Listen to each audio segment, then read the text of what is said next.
voice of the fan. Drop a bounce pass, throw down the rim rocker. Lay up off the glass, right past the shot blocker. I follow through like Kobe's is money. You can cash it. For news on LA hoops, come over to Peach. All right, we are the Peach Basket, back again.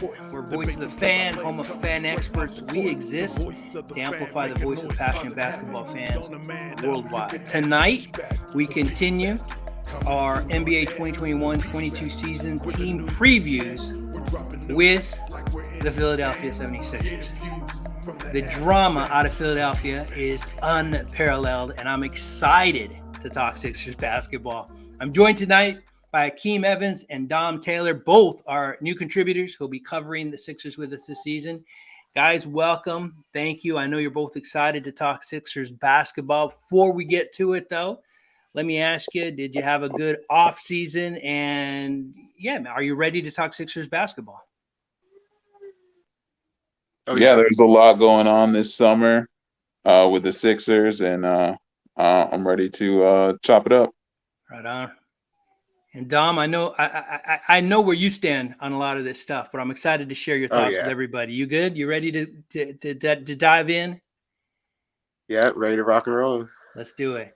All right, we're going to follow the same kind of flow that we did with the other teams. We've covered a good chunk of them already, and that's worked pretty well, I think. So let's start with the Sixers offseason. Now, obviously, we got the elephant in the room, right? Number 25. We'll get to him in a minute. But before we do that, I thought it was interesting. I'm a West Coast guy. I know the West Coast teams a lot better than I know the East Coast teams. And when I started digging into the Sixers offseason, I was surprised initially that they didn't make a lot of moves, but they're good. They probably didn't need to make a lot of moves.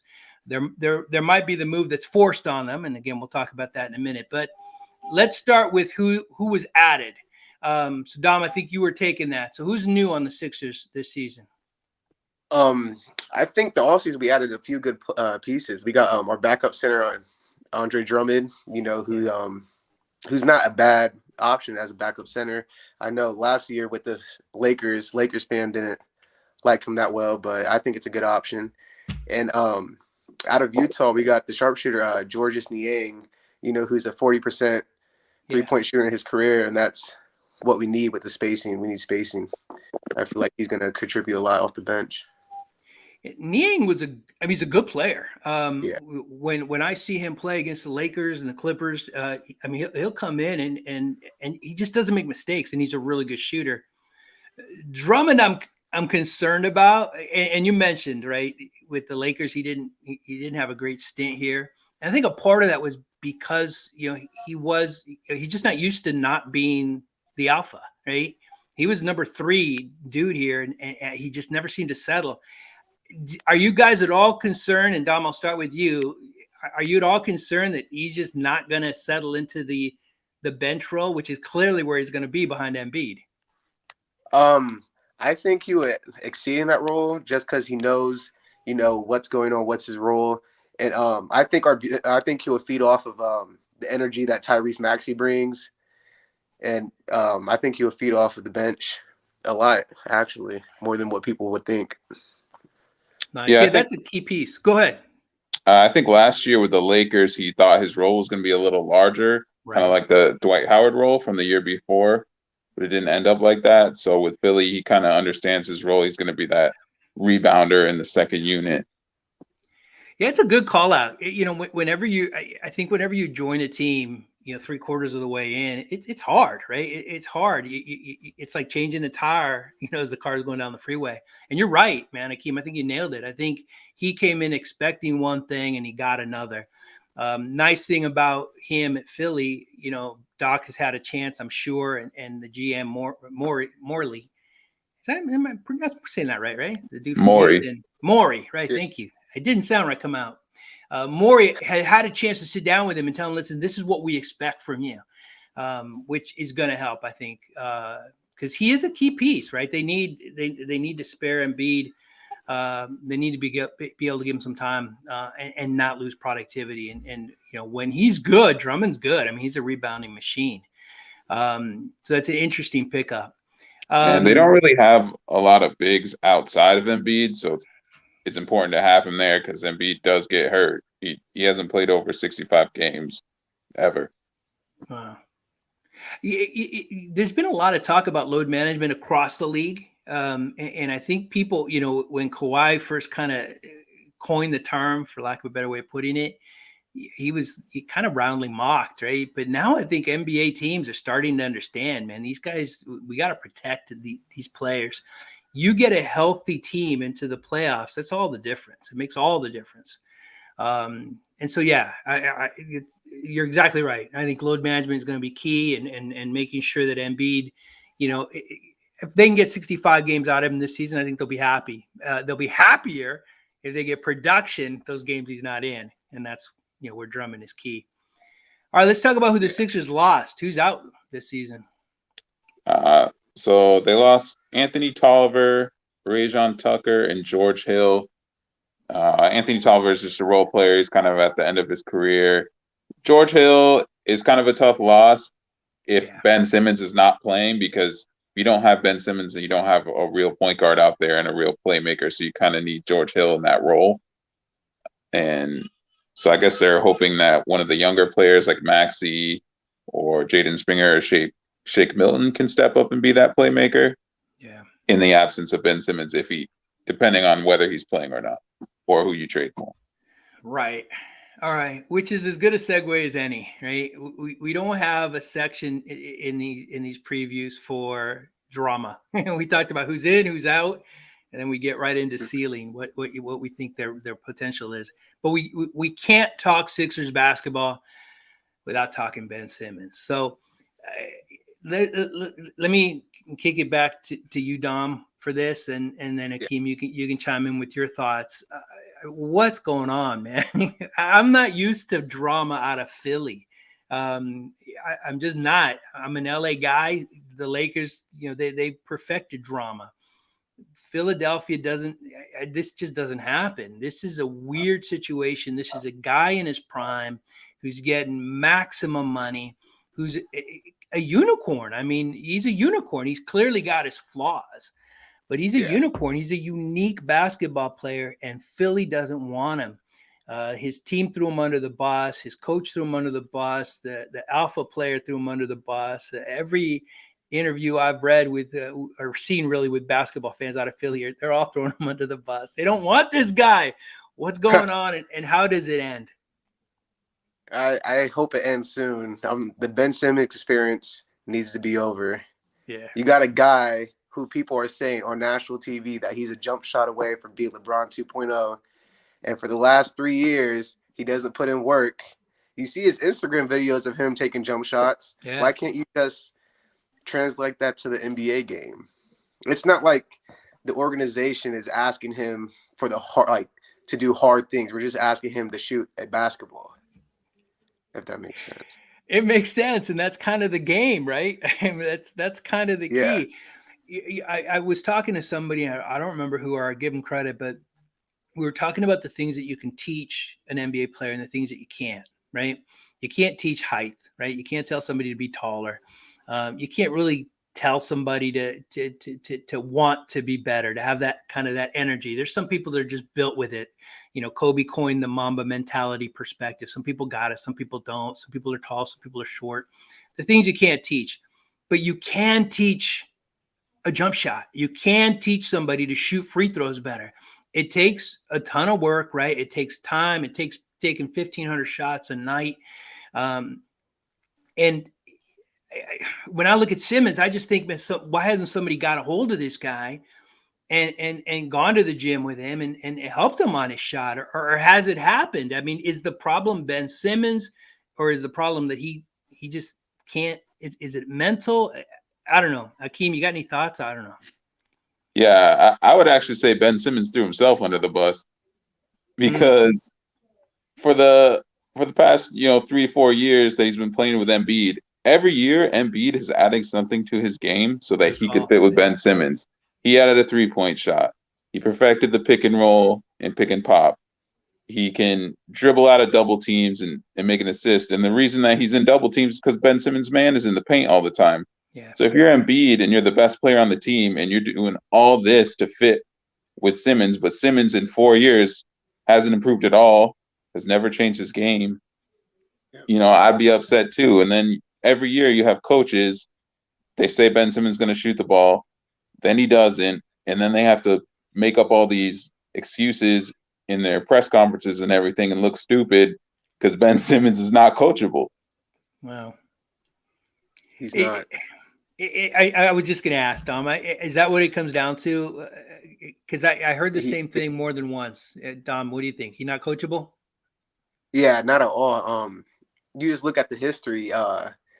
Jimmy Butler left Philly because, you know, Brett Brown wasn't getting Ben Simmons to where he needed to be.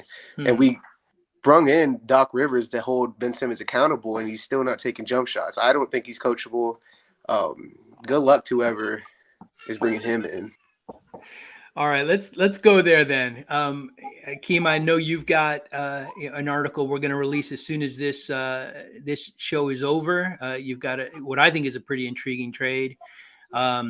So, seeing as how you've wrote it down, and we'll be sharing that in a minute. Let me go with Dom, and I hope it's not the same thing. But what do you think is a realistic trade that works, a win-win for Philly and somebody else? What do you think is going to happen? How's this going to play out? A realistic trade. I would like.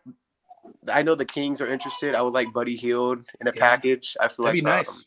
Yeah, because I don't think his trade value is at the Beal, at the Lillard, at the the top names.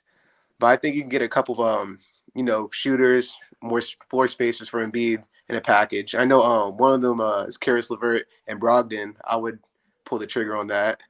Yeah.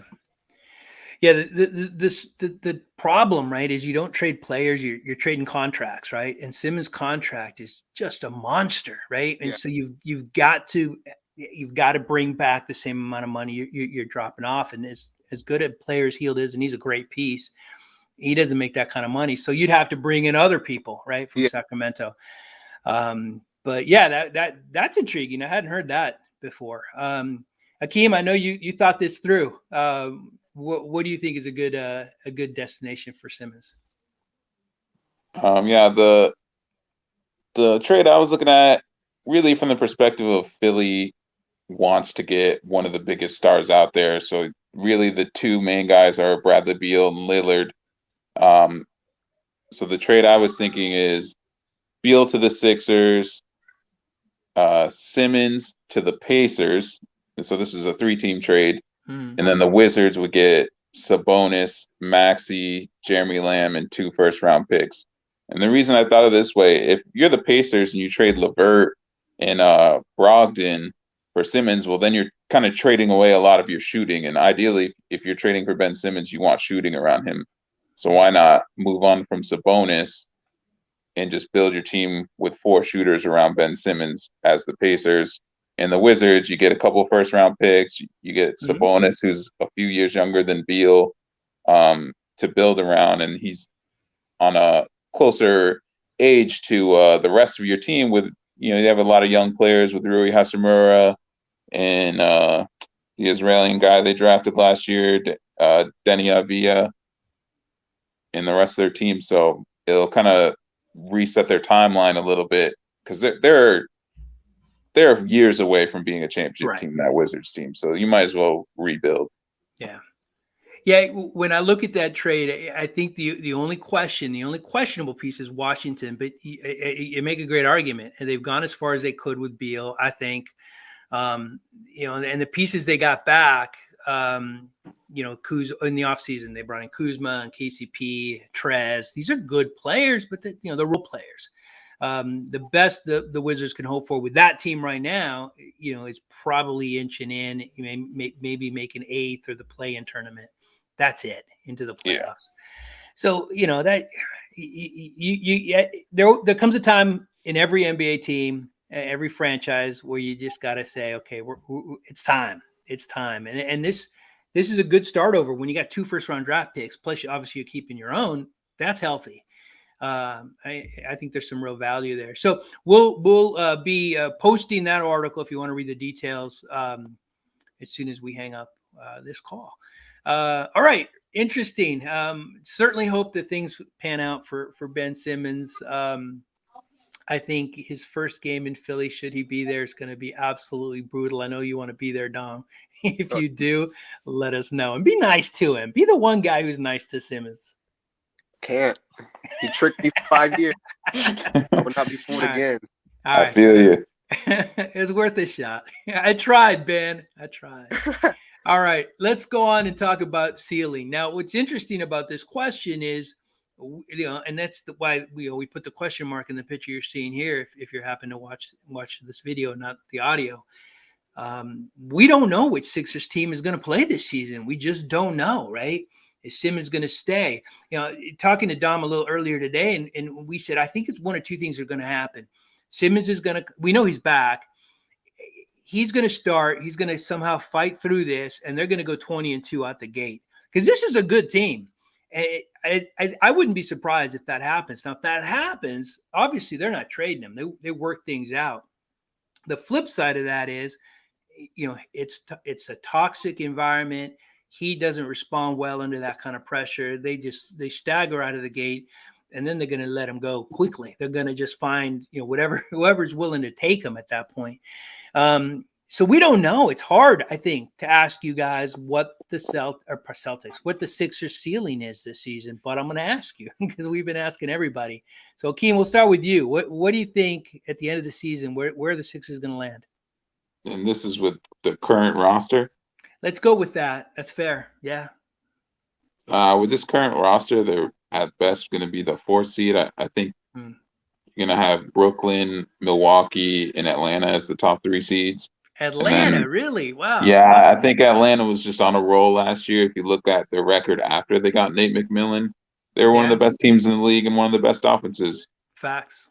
And they really kind of look like an earlier version of the Steve Nash Phoenix Suns.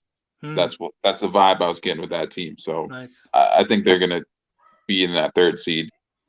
So yeah, Philly, I see them being in the probably 4th, 5th seed if they keep Ben Simmons, and probably getting the same results that they had the past 2-3 years. They'll get bumped in the 2nd round. Wow. Back to the offseason. Wow. That's dire. That does not sound good. I want to say it's a little bit of a going down a rabbit hole here, but you brought up the Hawks. I've said that the Hawks were what the Phoenix Suns were a couple of seasons ago, right? They had that 8-0 run in the bubble. They got that confidence. They picked up CP3, and all of a sudden they're in the finals the next season. I think the Hawks are going to be that team this season. They know they're good now. They beat Philly. They know they can play well.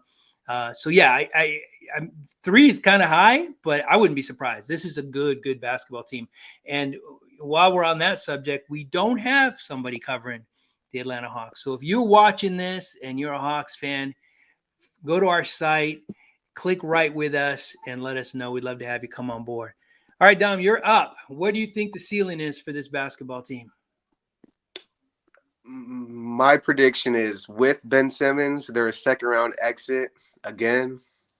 Without Ben Simmons, I think this team can go to the Eastern Conference Finals. I know it might sound crazy, right? But when you just look at it with the spacing, if you would put 4 shooters around Embiid, I don't see any team really stopping the offense. You got a guy who's supposed to be your 2nd best player, and he's out here scoring 4 points in a playoff game. Yeah, I think this team will be better without him, and I think their ceiling is the Eastern Conference Finals. Right on.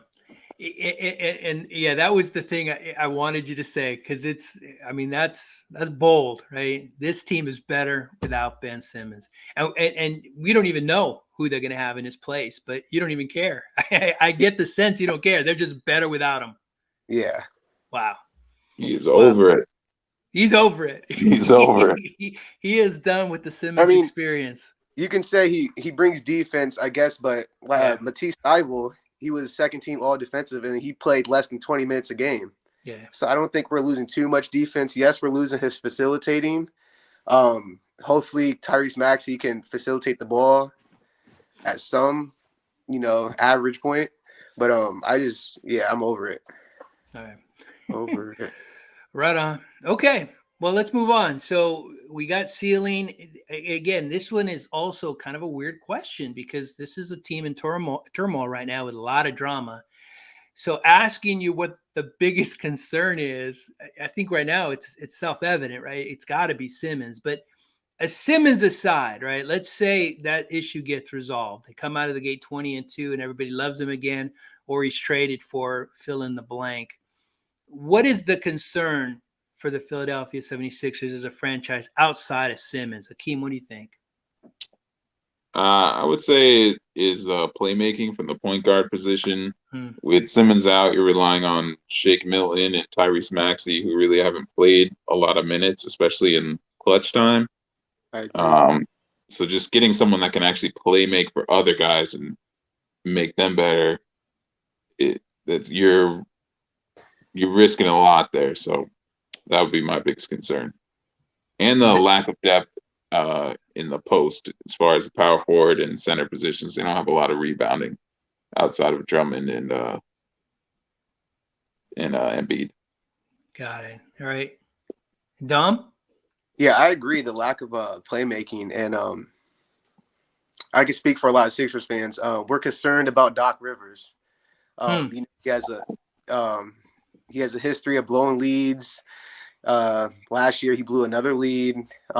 Just his rotations in the playoffs, and he doesn't play the hot hand. Tyrese Maxey scored 18 points in Game 6, and Game 7 he barely touched the court.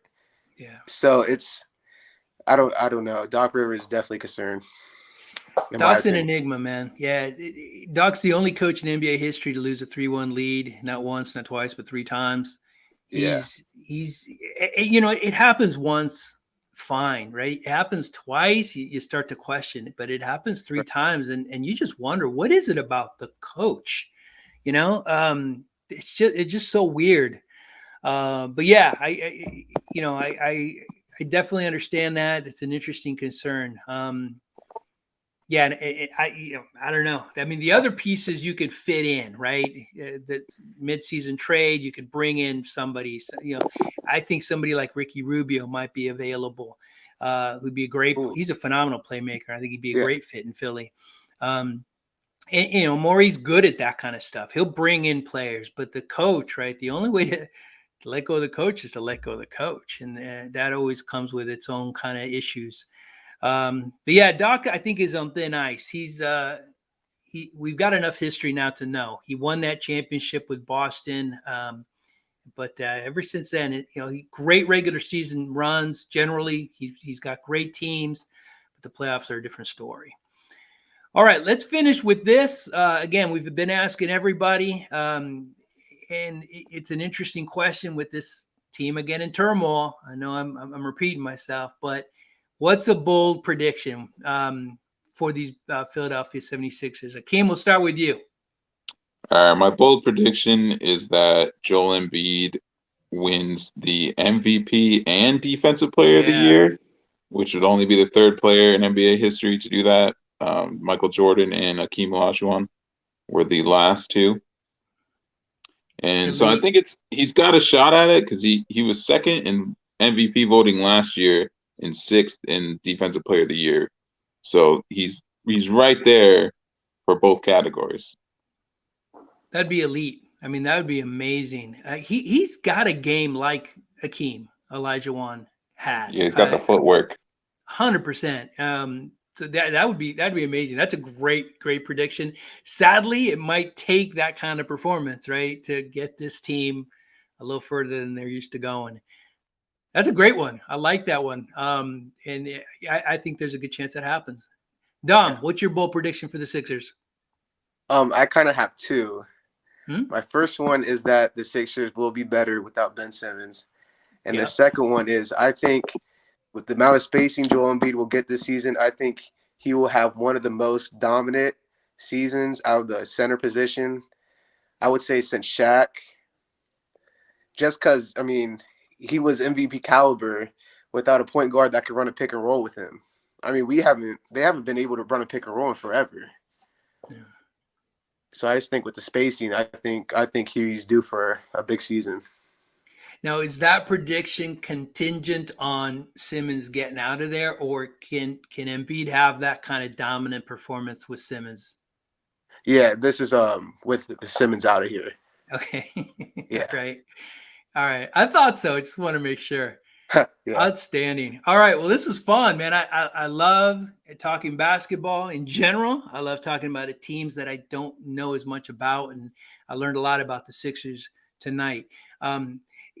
Let me end with this. I think both of you guys feel like, this. Certainly, we know we're done with the drama. Dom has made that extraordinarily clear. How soon, if you were to pick, do you think this gets done? And by done, I mean Simmons gets traded. Are we talking before the start of the season? The season starts in next week.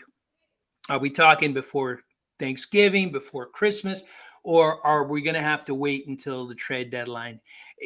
Just I guess another bold prediction I'm asking for you guys. But at what point do you think this is going to happen, Akeem? I think it'd be closer to mid-season or the trade deadline. I think Morey will wait and see if Beal or Lillard becomes available, because at this point he could have already traded for someone like McCollum or Hill. I'm sure he's had a lot of offers for players like that. I think he's just going to wait it out and hope that Beal or Lillard gets a little disgruntled and ready to move off of their teams. Okay, so closer to the trade deadline. That's going to be some brutal home games for Simmons. Dom, I think it was you that said this, and forgive me if it wasn't, but I think it was you. Simmons is going to be the only player in NBA history who's going to have a rougher time at home than on the road because of the abuse he's going to get this season. Yeah. All right, so that's incredible and accurate. Dom, when do you think it's over? I think it's over during the trade deadline, but I hope it's over ASAP. But I do think Morey will wait for the trade deadline to get the best deal possible. I don't think he's gonna go after not a role like a starter. I think he'll go after a superstar if he can. Yeah.